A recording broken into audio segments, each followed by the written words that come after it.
sorry, I'm using Mahat Javed. Doctor Mahat نے ہمیں join کیا ہے.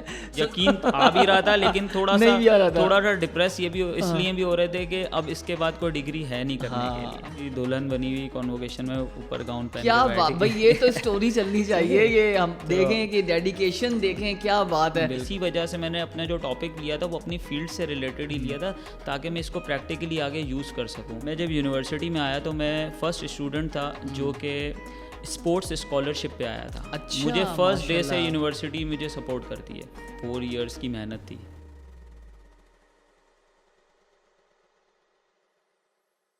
السلام علیکم جناب, آپ دیکھ رہے ہیں ہمارا پروگرام کافی ود الومنائی. اس پوڈ کاسٹ میں آپ کی ملاقات ہم اسٹوڈنٹ سے کرواتے ہیں, ان اسٹوڈنٹ سے کرواتے ہیں جنہوں نے گرینوچ یونیورسٹی میں بہت زبردست کام کیا, اور کچھ ایسے پروفیشنلس ہیں ناظرین جنہوں نے اپنی کمپنی بھی چلائی اور اس پروفیشنلزم کو برقرار رکھتے ہوئے بڑے اچھے پروگرامز کیے. آپ نے دیکھا ہوگا ہم آپ کی ملاقات زیادہ تر ان اسٹوڈنٹ سے کراتے ہیں جو انڈر گریڈ ہوتے ہیں, جو پوسٹ گریڈ ہوتے ہیں, لیکن آج کا جو ہمارا ایک ستارہ ہے گرینوچ کا, انہوں نے ڈاکٹریٹ کی ڈگری یونیورسٹی سے حاصل کی. ان سے پوچھیں گے کہ اتنی ان کی بھاری بھرکم ڈگری ڈاکٹریٹ کی, اس کا سفر کیسے گزرا, اور انڈسٹری کے ساتھ بھی ان کی ایسوسیشن ہے. ہم ویلکم کریں گے مہات جاوید صاحب آپ کو. السلام علیکم اینڈ ویلکم ٹو دا شو. کیسے ہیں آپ سر؟ ٹھیک ہیں؟ السلام, ٹھیک ہے, اللہ کا شکر. اب تو میں sorry, I'm using Mahat Javed. Doctor Mahat نے ہمیں جوائن کیا ہے. سب سے پہلے مجھے یہ بتائیں کیسے ہیں آپ, کیسا لگ رہا ہے آپ کا پوسٹ گریجویٹ ہوا یونیورسٹی آف گرینوچ کے ساتھ, and you are now doctorate, PhD doctorate. کیسا رہا یہ سفر آپ کا سر؟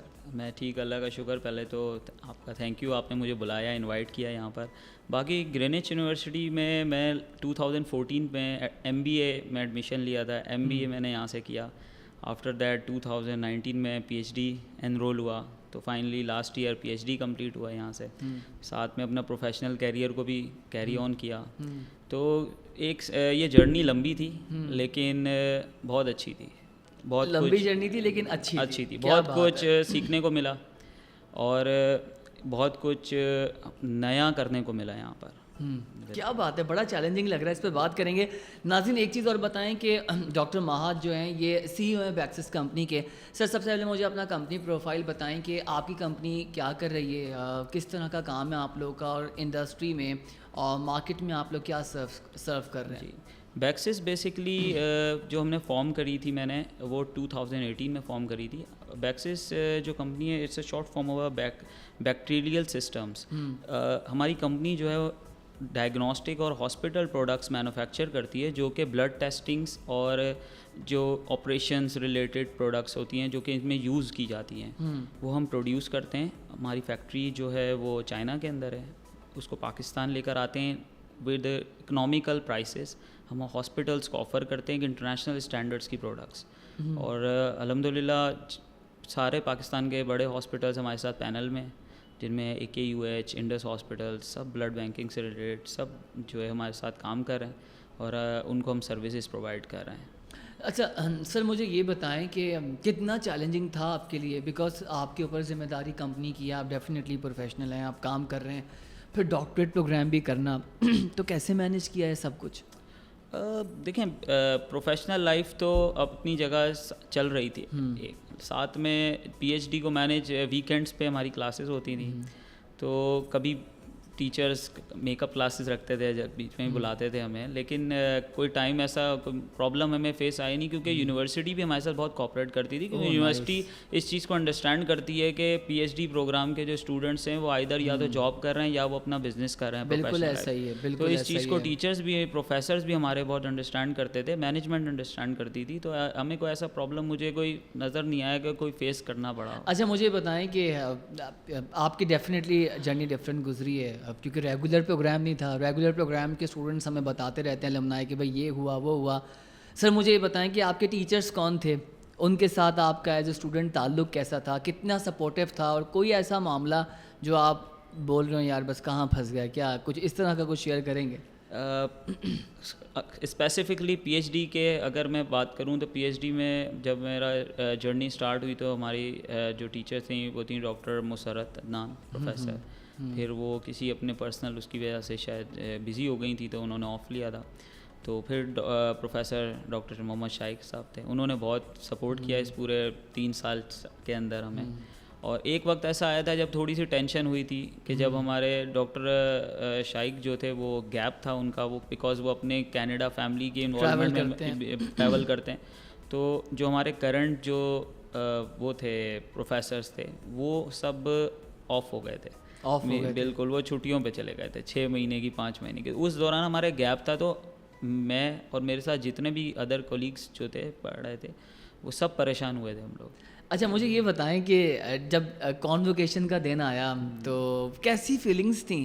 مجھے لگتا ہے جو ڈاکٹریٹ کی ڈگری ہوتی ہے یہ ایک الگ ہی چام دیتی ہے. ٹھیک ہے آپ کا بیچلرس ہے، ماسٹرس، ایم فل بھی آپ نے کر لیا، لیکن میں آپ سے یہ جاننا چاہتا ہوں کہ بطور میں بھی پی ایچ ڈی کر رہا ہوں، پی ایچ ڈی اسکالر، مجھے بھی سننے کو دیکھنے کو ملے گا. کیا تاثرات تھے سر؟ کیا فیل کر رہے تھے کہ آج کانووکیشن ہوگا اور ہمیں ڈگری ملے گی، ڈاکٹریٹ کی ڈگری ملے گی، پھر نام کے آگے ڈی آر لگے گا؟ تو یہ مجھے بتائیں کیا آپ کو موٹیویشن تھی، کیا فیلنگس تھیں اس وقت؟ دیکھیں ایک 4 ایئرس کی محنت تھی، صحیح ہے، ایک ہارڈ ٹائم تھا جس میں ریسرچ بھی کیا تھا، سب کچھ ہم نے اس میں اسٹڈی میں کیا تھا اپنے. تو اب یہ بیسکلی دیکھا جاتا ہے ریوارڈ کا دن تھا، ہمیں ریوارڈ ملنا تھا، تو خوشی تو سارے دوستوں کو ہو رہی تھی، سب کو ہو رہی تھی، ہم بھی یقین آ رہا تھا، بالکل یقین آ بھی رہا تھا، لیکن تھوڑا سا ڈپریس یہ بھی اس لیے بھی ہو رہے تھے کہ اب اس کے بعد کوئی ڈگری ہے نہیں کرنے کے لیے. نہیں پوسٹ ڈاک آپ کریں سر. اب تو ابھی مجھے ایک پی ایچ ڈی کے ہمارے ٹیچر کہتے ہیں، تو آپ والی بات کی اب پی ایچ ڈی کے بعد کچھ کرنے کو ہے نہیں، تو وہ کہتے ہیں کہ نہیں پی ایچ ڈی کے بعد ہی تو اصل پڑھائی شروع ہوتی ہے.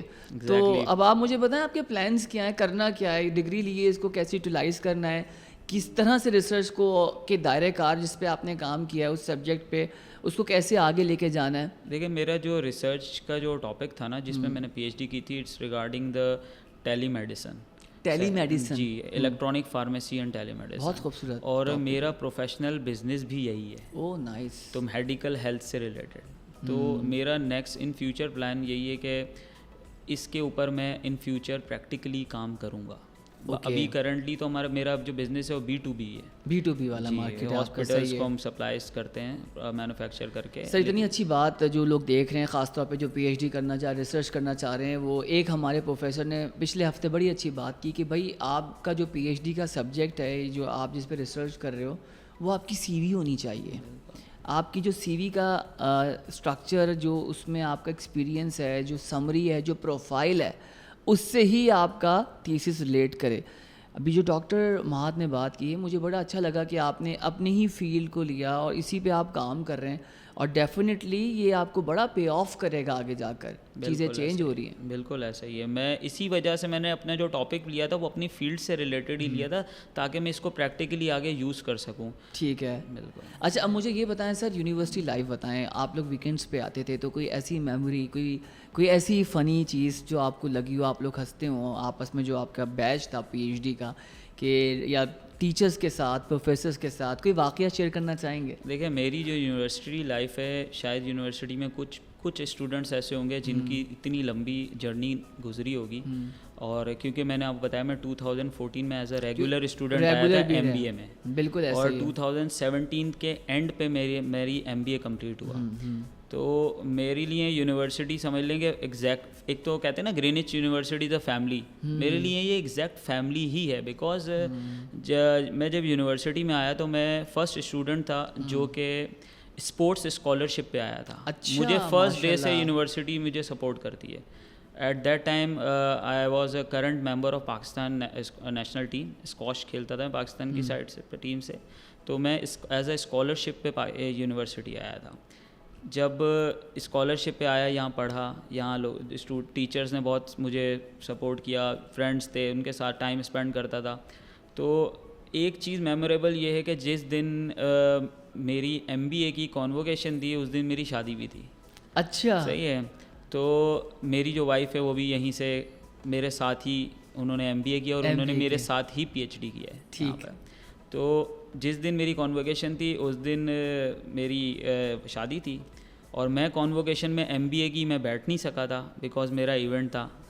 تو میری وائف اور میرے جتنے فرینڈس تھے وہ کانووکیشن میں تھے. اچھا وائف بھی تھی؟ جی سب کانووکیشن میں تھے. جب جس دن کانووکیشن جیسے ہی ختم ہوا ہے یہاں سے سیدھا ہال گئے ہیں. کون سا ایونٹ تھا؟ بارات تھی؟ بارات تھی بالکل اس دن. آپ دیکھیں تو میں باہر بیٹھا, میں کانووکیشن دیکھ رہا تھا, ساتھ بیٹھا ہوا, بٹ میں بیٹھا ہوا, میں اندر نہیں تھا کانووکیشن میں, مجھے جو ہے وہ باقی انتظامات دیکھنے تھے. تو میری وائف اور میرے جتنے فرینڈس تھے 20 25 30 جتنے بھی دوست تھے یونیورسٹی کے, سب جو تھے وہ کانووکیشن میں تھے. وائف میری وہ بھی دلہن بنی ہوئی کانووکیشن میں, اوپر گاؤن پہن کے. کیا بات بھائی, یہ تو اسٹوری چلنی چاہیے. یہ ہم دیکھیں کہ ڈیڈیکیشن دیکھیں, کیا بات ہے. بالکل. تو پھر یعنی کہ MBA کی جو آپ کی, جب آپ لوگ کیک کاٹتے ہوں گے تو آپ کی کانووکیشن کا بھی وہ چلتا ہوگا سلسلہ. بالکل ایسا ہی. مجھے بتائیں کہ لمبی جرنی ہے, اچھی میموریز ہیں آپ کے ساتھ, اور ڈیفینیٹلی پھر آپ کی وائف اور آپ لوگ سب آپس میں آپ فرینڈس تھے, پھر آپ کا سلسلہ آگے تک چل گیا, پھر آپ نے سوچا زندگی بھر معاملات نبھاتے ہیں. مجھے بتائیں کہ MBA جب آپ کر رہے تھے اس وقت آپ کی کیا پروفیشنل انگیجمنٹس تھیں؟ تب بھی آپ اسی کمپنی کے ساتھ ایسوسیٹیڈ تھے. اس وقت آپ کیسے اپنی اسٹڈیز کو مینیج کرتے تھے؟ اس وقت بھی میں بزنس میں ہی تھا, ساتھ بزنس کر رہا تھا, اور اس وقت پاکستان نیشنل ڈیوٹی پر بھی تھا, پاکستان ٹیم میں بھی کھیلتا تھا. تو اس وقت میرے پاس 2 ڈیوٹیز تھیں جو کہ مجھے کرنی ہوتی تھی. تو میں نے اس طرح کرتا کہ ایونٹس آتے تھے, جب ٹریول کرنا ہوتا ٹیم کے ساتھ, یونیورسٹی مجھے آف دیتی تھی. ایگزامس تک انہوں نے مجھ سے بعد میں لیے ہیں. صحیح ہے, اب اس سے زیادہ وہ. اچھا میں سر ایک چیز بتاؤں, یہ ہر کسی کے لیے نہیں ہے. اٹس ڈپینڈ کہ اسٹوڈنٹ کتنا کنسرن, کتنا سیریس, کتنا ڈیڈیکیٹڈ ہے. ان اسٹوڈنٹس کے لیے تو مینجمنٹ کھڑی ہے کہ جن کے واقعی کوئی پرابلمس ہیں, جنگن ایشوز ہیں, اور اسٹوڈنٹ پڑھنے والا ہے. اگر یہ فیسلٹی اگر سب کو دے دیں گے تو پھر ایسے انسٹیٹیوشنس نہیں ہم رن کر سکتے. سر میرا آپ سے اب سوال یہ ہے کہ جس فیلڈ میں آپ کام کر رہے ہیں, اسی گروتھ کیا دیکھ رہے ہیں, عوام جاننا چاہتے ہیں, یوتھ کو آپ کیا موٹیویٹ کریں گے, کیا میسیج دیں گے, کس طرح سے ان کو ہم امپاور کر سکتے ہیں, جس انڈسٹری کے ساتھ آپ ایسوسیٹیڈ ہیں, اس کی گروتھ کتنی ہے پاکستان؟ دیکھیں ہیلتھ تو ایسی انڈسٹری ہے کہ ڈے بائی ڈے اس میں جو ہے وہ ریسرچ کے تحت نیو چیزیں بھی امپلیمنٹ ہوتی ہیں, نیو پروڈکٹس امپلیمنٹ ہوتی ہیں. اور ہیلتھ جب تک دنیا ہے, انسان ہے, مشینیں خراب ہوگی, ہیلتھ کا نظام چلے گا. صحیح ہے. تو اس میں یہ کہتا ہوں کہ پاکستان اگر مینوفیکچرنگ کی سائڈ پہ موو کرے, زیادہ اپنی مینوفیکچرنگ کرے. ابھی پاکستان مور دین 90% پاکستان جو ہے وہ امپورٹ کرتا ہے آئٹمس, ہیلتھ کے آئٹمس. صرف ایک سرجیکل یونٹ ہے, سرجیکل ایکوپمنٹس اور ٹولز ہیں جس میں پاکستان کی ایک اچھی ریپوٹیشن ہے پوری دنیا میں, جو کہ سیالکوٹ میں مینوفیکچرنگ ہوتی ہے.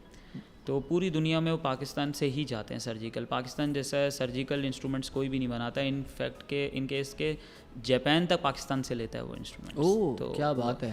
تو اس طرح ہم باقی ہاسپٹل ایکوپمنٹ مشینریز بھی ہم اپنے پاس مینوفیکچر کر سکتے ہیں, اور اس میں بہت جو ہے پوری دنیا کا یوزیج ہے, اور پوری دنیا اس کو یوز کرے گی. ہاسپٹل نظام آپ کو پتہ ہے کہ کافی سینسٹیو ہے, کافی ڈیفیکلٹ ہے. اچھا سر, آپ نے وہ ریسرچ بھی کیا ہے, اب ٹیلی میڈیسنس کی بات کر رہے ہیں, میڈیکل انڈسٹری میں یا ہیلتھ کیئر انڈسٹری میں ڈیجیٹل انٹیگریشن کا کیا رول دیکھ رہے ہیں آپ؟ دیکھیں اسٹیپ بائی اسٹیپ ساری چیزوں میں جو ہے ڈیجیٹل پلیٹ فارم جو ہے وہ امپوز ہو رہا ہے. بالکل ایسا ہی ہے. But I think health industry ایسی ہے کہ اس کے اندر digital platform is like a business card.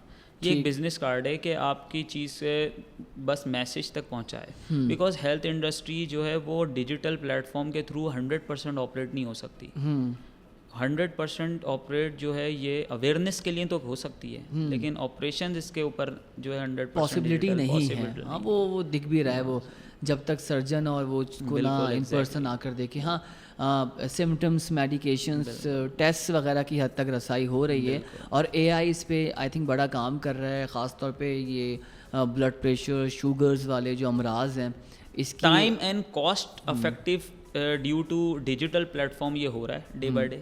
لیکن فزیکلی اپیئرنس اس کی بہت ضروری ہے ہیلتھ کے. سر کیا سمجھتے ہیں پاکستان کی مارکیٹ میں, یا ای کامرس کی مارکیٹ کہہ لیں, اسٹارٹ اپس کہہ لیں, کتنا ویکیوم ہے یہاں پر, کتنی گنجائش ہے چیزوں کو فلفل کرنے کے لیے, چاہے کوئی بھی سیکٹر ہو؟ پاکستان مارکیٹ بہت بڑی مارکیٹ ہے. آئی تھنک کہ کوئی بھی فیلڈ لیں, ہیلتھ, ایجوکیشن, کوئی بھی, کیونکہ پاپولیشن جو ہے بہت زیادہ ہے. اگر یہاں پہ پراپر اویئرنیس دی جائے تو یہ مارکیٹ جو ہے وہ ایک اچھی بوم مارکیٹ کی طرف موو ہو سکتی ہے, چاہے کوئی بھی پروڈکٹ ہو, کسی بھی انڈسٹری سے ہو, ہیلتھ, ایجوکیشن, اسپورٹس, کیونکہ پاپولیشن پہ ڈپینڈ کرتا ہے نا. یورپین بہت سی کنٹریز ہیں جو کہ 80-90% جو ہے وہ اس پہ چل رہے ہیں, الیکٹرانک پہ چل رہے ہیں, لیکن ان کی پاپولیشن اتنی زیادہ نہیں ہے. تو آبویسلی بات ہے جب پاپولیشن کم ہوگی تو اس کے بائرز اور اس کی جتنی پروموشنز ہیں وہ بھی اس حساب سے ہوں گی. بالکل ایسا ہے. سر لاسٹ میسیج لوں گا آپ سے, کیا میسیج ہے ہمارے اسٹوڈنٹس جو پڑھ رہے ہیں, ہمارے یوتھ کے لیے, نوجوانوں کے لیے؟ ڈس اپوائنٹمنٹ ہے ماحول سے آج کل کے, خاص طور پہ پاکستان کے جو اکانومی کرائسس ہیں, جاب مارکیٹس وہ بہتر نظر نہیں آ رہی, پے اسکلس اچھے نہیں ہیں, کاروبار کا سوچتے ہیں لیکن انویسٹمنٹ نہیں ہوتی, اگر انویسٹمنٹ ہے بھی تو جو انرجی کرائسس بلوں کی صورت میں مسلط کیا گیا ہے, تو ایک ماحول نہیں بنا ہوا, تو ڈس اپوائنٹمنٹ ہے سر. تو کیا میسیج ہے یوتھ کو اور اسٹوڈنٹس کو؟ دیکھیں, یوتھ اسٹڈی کے حوالے سے تو ایسا ہے کہ اسٹڈی آپ نے ضروری ہے, آپ نے کرنا ہے, بٹ پاکستان کے حالات جو ہے وہ ڈے بائی ڈے انشاءاللہ آگے بہتر ہوں گے. ابھی کرنٹلی سینیریوز تھوڑے سے ڈاؤن ہیں, چاہے بزنس پلیٹ فارم لیں, چاہے کسی اس پہ لیں, انویسٹمنٹس لیں, لیکن آگے یہ بہتر ہوں گے, بیکاز اسٹیپ بائی اسٹیپ چیزیں گرو کرتی ہیں. کچھ چیزیں ایسی ہیں کہ پاکستان میں ڈیولپمنٹ جو ہے, ہمارے پاس الیکٹریسٹی جیسے کہ امپوز ہو رہی ہے, یہ سب پوری دنیا میں یہ چیز آئی ہے, بٹ کیا ہے ہماری کرنسی تھوڑی سی ڈکریز ہے, جس کی وجہ سے ہمیں یہ لگتا ہے کہ پرائسنگس بہت اوپر زیادہ ہیں. لیکن اگر آپ یو ایس کی سائڈ پہ منہ دیکھیں, یو ایس جائیں, یورپ جائیں, تو وہاں پر بھی اگر آپ لاسٹ 3 سال 4 سال میں آفٹر کووڈ بیسکلی دیکھا جائے تو یہ پوری دنیا کو نا ایک آفٹر افیکٹس ہیں کووڈ کے, جو کہ 2 سال پوری دنیا لاک ہوئی تھی. اس کے اوپر بعد جو ہے اس کے اوپر لائبلٹیز آئیں کنٹریز کے اوپر, تو یہ سارا اس کے آفٹر افیکٹ ہیں. کچھ ہمارے اپنے انٹرنل پاکستان کے حالات کی وجہ سے بھی بالکل ایسا ہی, لیکن انشاءاللہ پازیٹیو رہنا چاہیے کہ اس میں کوئی ایسا نہیں ہے کہ یہ اسی طرح چلے گا, اسٹیپ چیزیں بہتری ہوگی. Sir thank you so much for your time, اور بہت اچھی کانورسیشن آپ سے ہوئی, اور آپ نے بتایا کہ کس طرح سے آپ کا سفر رہا. ہوپفلی ناظرین آپ کو بھی ہمارا آج کا پروگرام پسند آیا ہوگا. سر کی جرنی بڑی زبردست تھی, دیکھیں کہ کس طرح سے سر نے اپنا MBA, پھر اس کے بعد اپنا PhD, اور پھر اپنے کاروبار, اپنے بزنس, اپنے اسٹارٹ اپ کو بھی لے کے چلیں. اور بہت خوبصورت بات کہ اس وقت حالات تھوڑے سے مشکل ہیں, اور مشکلوں کے بعد آسانی آتی ہے. میں ہمیشہ ایک بات کہتا ہوں کہ اس وقت جو کرائسس ہے نا, ایک بڑا اسپیس ہے, یہ اسپیس, یہ ویکیوم ہی فلفل کرنا ہے, اور یہ کس نے کرنا ہے, یہ ہمارے اور آپ کے جو ریسورس ہیں, مین پاور ہے, کوئی باہر سے نہیں آئے گا, ہمارا ملک ہے, ہم نہیں دیکھنا ہے. تھوڑے چیلنجز ہیں لیکن یہ وقت, مشکل وقت ذرا دیر سے نکلتا ہے لیکن نکل جاتا ہے. تو اپنے ملک کا بہت خیال رکھیں. مجھے پروڈکشن ٹیم کو دیجیے اجازت. اللہ حافظ. پاکستان زندہ باد.